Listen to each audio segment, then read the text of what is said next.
madaxweynuhu uu soo magacaabay gobolka Selil marka hore barasaabka iyo barasaab ku-xigeenka waxaan leenahay marka hore waxaan u direynaa hambalyo iyo soo dhaweyn marka xiga waan u ducaynaynaa marka xigana iyo dardaaran siinaynaa marka hore waan soo dhaweyn waan hambalyana waxaan leenahay hambalyo barasaabka cusub Cabdi Siciid Faaye iyo ku-xigeenkiisa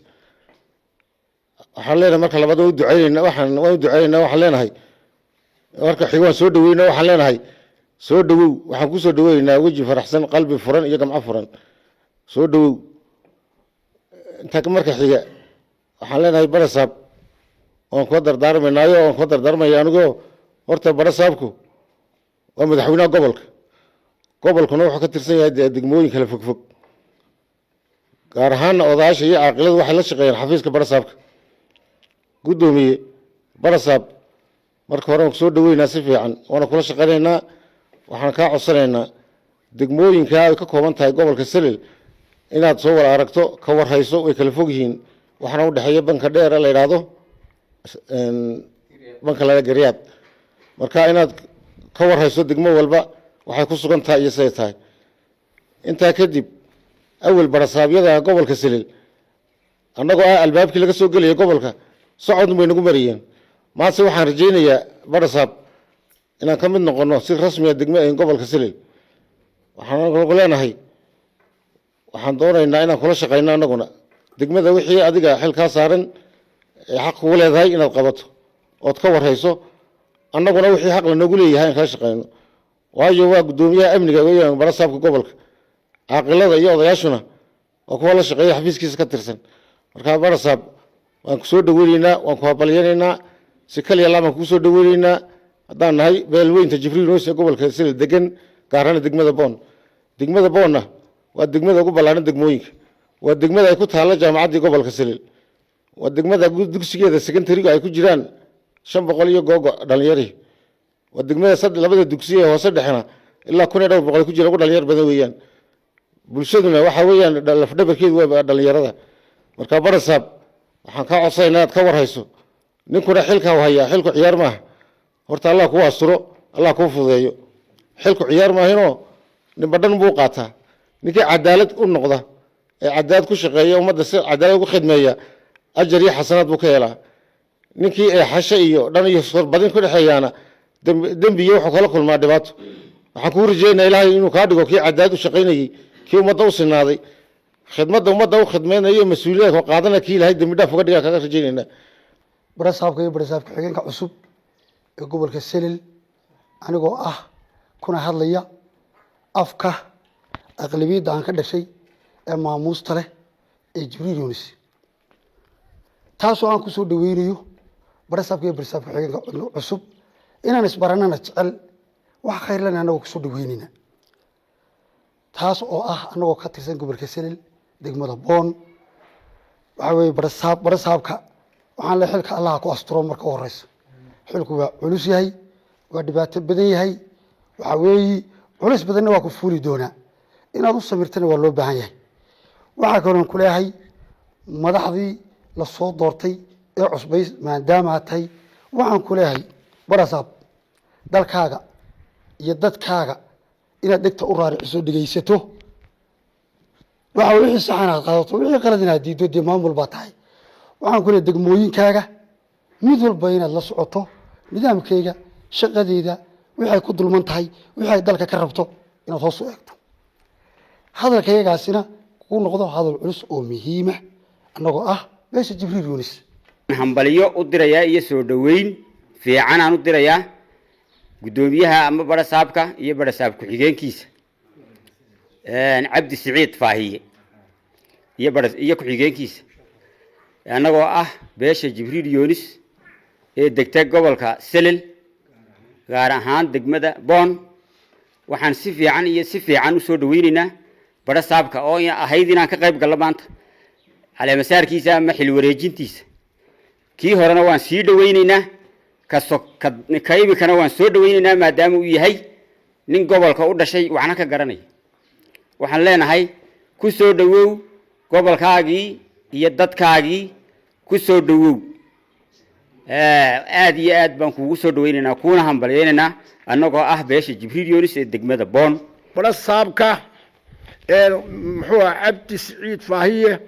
iyo barasaab ku-xigeenka Musharraf Aaran Nuur oo loo soo magacaabay gobolka Sele guul iyo hambalyo anoo ku hadlaya amba ku wada hadlaynaa afka Jibriil Yooniska gobolka Sele gaar ahaan degmada Boon oo waxaan ku salaaminaa salaanta islaamka assalaamu calaykum waraxmatullaahi wabarakaatuh waxaan doonaynaa gudoomiye barasaab inaan kula shaqeyno si fiican kula shaqeyno kuna soo ducayno waa dalkaagii waa dadkaagii waxa makhluuq ku nool adoon qabiilu eegin adoon reeru eegin ugaadha dugaaga dadweynaha jinka insiga wixii ku noolaada ka masuula ilaahayna ha kugu karaamiyo ha kugu asturo intaas waa duciye hambalyo beeshan Jibriil Yoonis ballaadan waa beeshi Cayla Bokor si gaar ah iyaduna ku soo maamus gaar ah ku siinaysa waa tafiirtii aad ka soo jeeday ayay ka soo jeedaa muxuu ahaay maamulka kale ee deegaanka degmada golaha deegaanka iyo maamulka kale waan salaamaya odayaasha dhaqanka dhammaan waxa ku nool gobolka Selba waan salaamaynaa ilaahay waaga dambe inoo bariyo waa fiican inooga dhigo kolkood waan yar saligu tameynay oo cayn muxuu ahaa baan yar saligu tameynay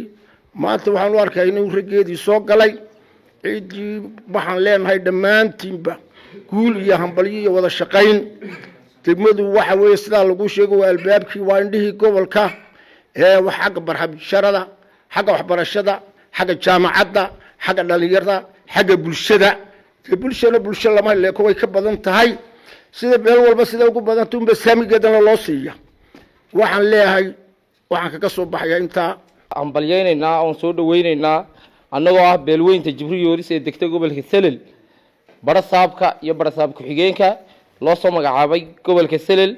waxaan leenahay maanta gobolka Selel wuxuu helay barasaabkiisii nin u dhashay wadanka nin dadka iyo dalkaba garanaya waxaan leenahay barasaab soo dhawow gacmo furan ku soo dhawow gaar ahaan haddaan nahay beesha Jibriil Yoonis waxaan ku leenahay waan kula shaqaynaynaa waan maxay ahayd ku ag joognaa waan ku hambalyeynaa hambalyada koobaad waxaan hambalyeynaynaa madaxweynaha qaranka jamhuuriyadda Soomaaliland iyo madaxweyne ku-xigeenkiisa marka labaad waxaan hambalyeynaynaa madaxda gobolka Sele loo soo idmaday barasaabka gobolka iyo barasaab ku-xigeenka waxaan leenahay inuu hadal badan sii badin maayo barasaab ku soo dhawow gobolkaagii sida ninka hore sheegayba awal barasaab kale unba la keenayay nin aan wadanka dalka u dhalan aqoon aanan u lahayn dalka aqoon aan u lahayn gobolka waxaan ku leenahay barasaab iyo barasaab ku-xigeen soo dhawaada hambalyo waxaan halkan hambalyo uga dirayaa xukuumadda cusub ee madaxweyne Cirre hogaaminayo xukuumaddaas oo u dhaqaaqday dad aqoon u leh wadanka inay shaqo siiso hadday wasiir tahay iyo hadday barasaab tahayba waxaan halkan maanta u joognaa haddaan nahay beelweynta Jibriil Yoonis ee degta gobolka Selel gaar ahaan degmada Boon anoo ku hadlaya afka dhalinyarada beelweynta Jibriil Yoonis waa beesha gobolka ugu badan degta meelo badan degmooyin badan ka haysata beeshan way ogtahay oo la ogyahay barasaabkii hore waxa uu qabtay maanta waxaan rajaynaynaa nin dadka iyo dalkaba garanaya ayaa la keenay waxaan hambalyadan u diraynay waa farxad waxaan u soo dhaweynaynaa waa farxad maadaama nin dalka u dhashay la keenay nin deegaan kale la keenay lixjecladiisa la keenay dadkii wada dhashayna la noo keenay markaas saasaan hambalyo ugu diraynaa waxaan leenahay ku soo dhawaada labada ninba waa gobolka mid wuxuu ka soo jeedaa tafiirtiisa Boon bay ka soo jeedaa barasaab ku-xigeenku Musharraf